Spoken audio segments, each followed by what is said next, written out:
Bonjour à tous, c'est ILAKW, j'espère que tout le monde va bien. Aujourd'hui, on se retrouve pour une toute nouvelle vidéo qui va parler de WWE Backlash qui se déroule dans quelques heures seulement sur WWE Network.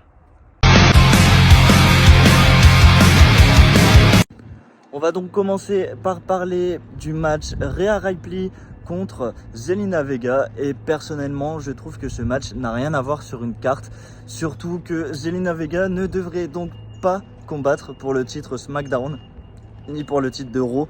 Personnellement, même si je trouve qu'elle a un potentiel dans le ring, elle n'a pas le potentiel d'être championne à la WWE pour le moment. On passe donc à Bronson Reed contre Austin Theory contre Bobby Lashley pour le titre américain. Forcément, même si je ne suis pas fan de Austin Theory, je donnerai quand même la victoire à Theory parce que pour moi, il mérite quand même de devenir une star montante à la WWE. Il mérite d'obtenir un championnat mondial dans les années à venir. Et honnêtement, j'ai été assez surpris de Theory qui fasse vraiment bien le show lors du live event de WWE Paris. Le prochain match dont je vais parler, c'est Seth freaking Rollins contre Omos.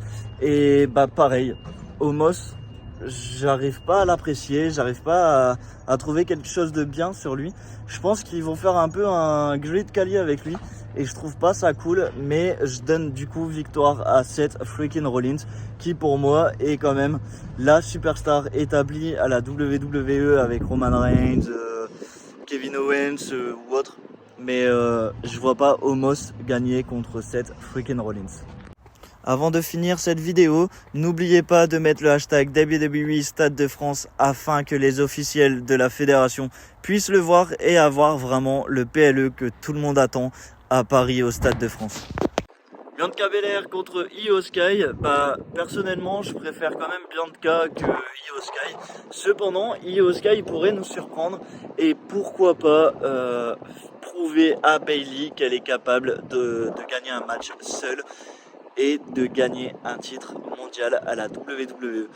Même si je veux pas voir Bianca Belair sans son titre, j'aimerais bien quand même voir Io Sky championne de Raw.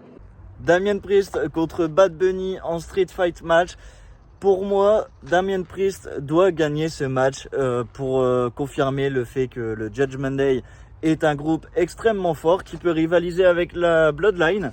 Cependant, je pense qu'il y aura énormément d'apparitions, que ce soit du côté Judgment Day ou alors du côté de la LWO pour venir en aide à Bad Bunny.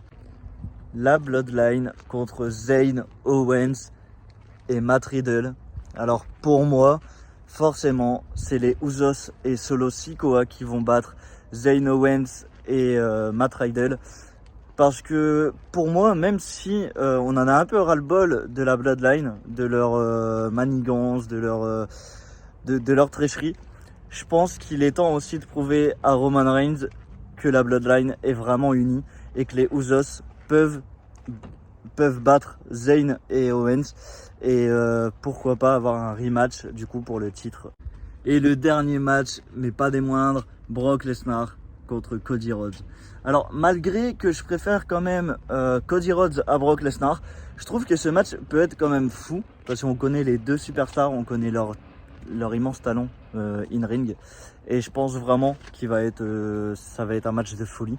Cependant, pour moi, je vois Cody Rhodes gagner parce que une victoire pour Brock Lesnar à l'heure actuelle ne lui servirait à rien, alors qu'à Cody Rhodes, ça lui servirait énormément pour son futur, pour pourquoi pas avoir le titre World Heavyweight Championship qui va donc couronner son tout premier champion dans quelques mois. Et Cody Rhodes, pour moi, devrait soit l'avoir, soit avoir une revanche contre Roman Reigns à WrestleMania 40. J'espère que cette vidéo vous a plu. N'hésitez pas à me dire donc votre pronostic en commentaire. Et puis on se retrouve très bientôt pour de toutes nouvelles vidéos. C'était ILAKW. Ciao les gars.